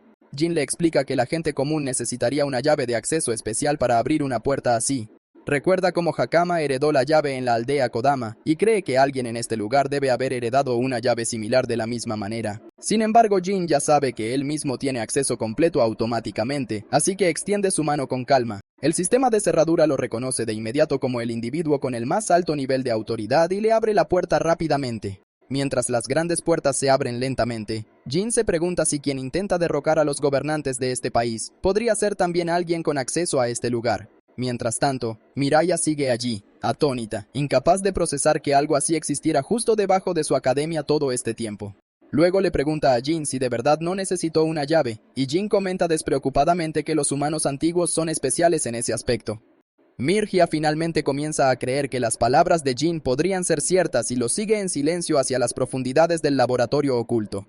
Dentro, descubren varios corruptores encerrados en grandes jaulas de metal y, extrañamente, todos permanecen completamente tranquilos sin mostrar signos de descontrolarse. Jin recuerda a los corruptores que los bandidos habían encerrado antes y cómo también permanecieron inusualmente tranquilos hasta el momento en que fueron liberados. Sin embargo, lo que más le preocupa es cómo alguien pudo transportar corruptores tan masivos hasta un lugar como este sin ser descubierto. Miria admite que la sospecha de su hermano sobre esta academia podría haber sido correcta después de todo. Ella sugiere que se queden escondidos en silencio y esperen para poder emboscar a quien sea responsable, ya que los culpables seguramente volverán tarde o temprano. Jin, sin embargo, le dice que en lugar de quedarse esperando, deberían sellar rápidamente la academia y encargarse primero de estos corruptores. Miria argumenta que no pueden permitir que el autor intelectual de este plan escape, pero Jin explica que proteger a los estudiantes es la prioridad, porque si estos corruptores se descontrolan, pondrán en riesgo cada vida en la academia. Cuando él menciona que su hermano probablemente tomaría la misma decisión, la chica finalmente acepta su plan. Jin añade que tiene un mal presentimiento sobre todo esto, y que cuando lo tiene, sus instintos suelen acertar. Dice que investigará el laboratorio un poco más por su cuenta, y le pide a ella que suba y traiga a su hermano para que la academia pueda ser puesta bajo toque de queda, y los estudiantes puedan ser protegidos. Después de enviarla de vuelta a la superficie, Jin se adentra más en la instalación subterránea, esperando descubrir algunas pistas útiles. Mientras tanto, en la superficie, la rata flacucha está siendo objeto de burlas por perder contra el nuevo tutor. Aún así, sigue llamando a Jin una especie inferior y lo culpa por arruinar su reputación. La directora se acerca entonces al señor Hita y le dice a la rata flacucha que deje de hacer movimientos extraños porque los estudiantes empiezan a sentirse incómodos. Él es humillado públicamente por la directora antes de que le pregunten por el señor Rudman, quien ha estado desaparecido desde esa mañana. La directora se siente abrumada, pero la ausencia del hombre gordo solo la preocupa más. Justo en ese momento, nota una nube oscura formándose sobre la academia y se pregunta qué acaba de pasar. Mientras tanto, Miria corre hacia la superficie, pero al salir por la puerta, se encuentra cara a cara con el señor Rudman, el hombre gordo desaparecido desde la mañana, ahora con una expresión puramente malvada que muestra claramente que no trama nada bueno. De vuelta en el laboratorio, Jin examina unos extraños portales rojizos que parecen pulsar como si estuvieran vivos. Se pregunta si esta cosa está realmente viva, y si Kagura fue quien la creó. Jin encuentra entonces el cubo de mensaje que Kagura dejó junto con el inyector de nanomáquinas. El humano antiguo espera que el cubo contenga pistas para ayudarle a entender y resolver la situación actual. Activa rápidamente el cubo y aparece un holograma de Kagura, sosteniendo un café con indiferencia. Kagura ya esperaba que Jin llegara a esta instalación antes que nadie, ya que es el laboratorio más cercano a donde despertaría. El doctor explica que en este laboratorio estaba desarrollando un dispositivo que los humanos nunca habían logrado ni siquiera hace cientos de millones de años, y que una pequeña porción del poder del dispositivo ha sido sellada en el inyector para que Jin la use. Se elogia a sí mismo por este logro antes de revelar finalmente que el alucinante dispositivo al que se refiere es en realidad un dispositivo de teletransportación. Nunca en sus sueños más locos pensó que Kagura fuera capaz de construir algo a esta escala, pero ahora todo empieza a encajar. Argus mencionó que los invasores aparecieron de la nada por toda la ciudad. Las alarmas empiezan a sonar en su cabeza porque quien posea este dispositivo probablemente esté detrás de todo, especialmente con un zoológico entero de monstruos encerrados aquí abajo. Entonces nota algo extraño en el mensaje grabado del científico loco. El dispositivo de teletransportación original era de un color azul puro. Si eso es cierto, entonces, ¿qué demonios es este dispositivo rojo que está frente a él ahora? Justo cuando el reloj cercano da las 12, el dispositivo se activa violentamente. Jin se prepara, listo para cualquier pesadilla que esté a punto de salir de allí. En cambio, todos los invasores dentro de las jaulas se desvanecen en el aire al instante. En la superficie, Argus y los caballeros sagrados presenciaron cómo su peor pesadilla se desarrollaba en tiempo real. Cientos de invasores caen del cielo sobre la capital real como si acabaran de entrar en una partida de Battle Royale. De vuelta bajo tierra, el grasiento hombre gordo se gira hacia Miria con la sonrisa más espeluznante imaginable. Le pregunta burlonamente por qué parece tan tensa e impaciente. Miria le dice fríamente al cerdo responsable de todo esto que se aparte a menos que esté buscando pelea. Genuinamente sorprendido, el señor Rudman admite que sospechaba que ella lo había estado investigando durante bastante tiempo. Por desgracia para ella, simplemente lo descubrió demasiado tarde. Cuando Miria exige saber qué significa eso, él declara con calma que el día del juicio ha llegado. La patata calva suspira, revelando que originalmente planeaba retrasar este evento, pero las dos ratas que husmeaban en su laboratorio lo obligaron a actuar. Más específicamente, se dio cuenta de que la verdadera amenaza para su gran plan es Jin. Cada instinto en sus entrañas le advertía que el nuevo instructor se convertiría en el mayor dolor de cabeza imaginable, al igual que el hermano de Miria. Sin necesidad de confirmación, ya sabe que Jin fue quien descubrió el pasadizo oculto. Decidiendo que ha perdido suficiente tiempo hablando, concluye que es mejor eliminar a todos los testigos aquí mismo. Miria casi se ríe de la idea de que él crea que puede derrotarla. Una sonrisa perturbadoramente demoníaca se extiende por el rostro de Rudman mientras presume del poder inimaginable que ha reunido. Lo que no se da cuenta es que una chica se acerca sigilosamente por detrás de él con una olla más grande que su propia cabeza. Miria suda nerviosa, dividida entre el miedo por la chica y la duda sobre si este ridículo plan realmente tendrá éxito. Sin dudarlo, Hakama blande con toda la fuerza de sus pequeños brazos y aplasta la cabeza llena de manteca del gordo bastardo. Miria la mira en shock y quiere saber cómo encontró este lugar. Hakama explica apresuradamente que vino a buscar a Jin. Afuera hay un caos absoluto y será imposible salvar a todos sin su guardián. En el camino se encontró con otra nueva estudiante, Kudo. La chica mencionó que su profesor entró en el almacén no hace mucho. La chica nueva se siente un poco culpable por noquear a un profesor, pero Hakama insiste en que el tipejo se lo merecía por completo. Además, como no les vio la cara por detrás, podrían echarle la culpa fácilmente a la princesa rubia si las cosas salen mal. En ese momento, Jin finalmente llega a lo alto de las escaleras. Preocupado, pregunta qué pasó, solo para ver a un cerdo flácido en el suelo como un bolo de boliche caído. Hakama lo saca rápidamente de su ensimismamiento y le informa que la ciudad exterior ha caído en un caos total. No le sorprende en absoluto porque ya sabe que solo hay un destino al que los invasores del laboratorio podrían haber sido enviados. Miria palidece al darse cuenta, y los tres salen corriendo sin perder ni un segundo. Los incendios arrasan la ciudad, y casi la mitad está en ruinas. Los ciudadanos aterrorizados se dispersan en todas direcciones mientras se desata el infierno. Entre todas las criaturas invasoras, un monstruo que parece un Vilgax corpulento destaca como el más fuerte con diferencia. Ver su amado hogar reducido a este estado deja a Miria completamente sin palabras. Mientras tanto, Jin siente de nuevo el peso del fracaso aplastando su pecho, pensando que debería haber destruido el dispositivo cuando tuvo la oportunidad. Hakama lo devuelve a la realidad de nuevo. Señala al monstruo de tentáculos masivo, que está cargando un ataque devastador dirigido directamente al Palacio Real. Decidido a expiar su error, Jin usa la inyección que Kagura le dejó. Después de usarla, obtiene una versión atenuada de la teletransportación. El científico loco había explicado que las nanomáquinas solo almacenan suficiente energía para activarla una vez cada 24 horas. Además de eso, su alcance está supuestamente limitado a una corta distancia dentro del campo de visión del usuario. Sin embargo, esas restricciones se aplican a los usuarios comunes, y Jin es cualquier cosa menos común. Alguien de su calibre puede teletransportarse prácticamente tan lejos como sus ojos son capaces de ver. Sin dudar ni un segundo, desaparece y reaparece directamente en la trayectoria del enorme rayo láser justo antes de que pueda impactar en el Palacio Real.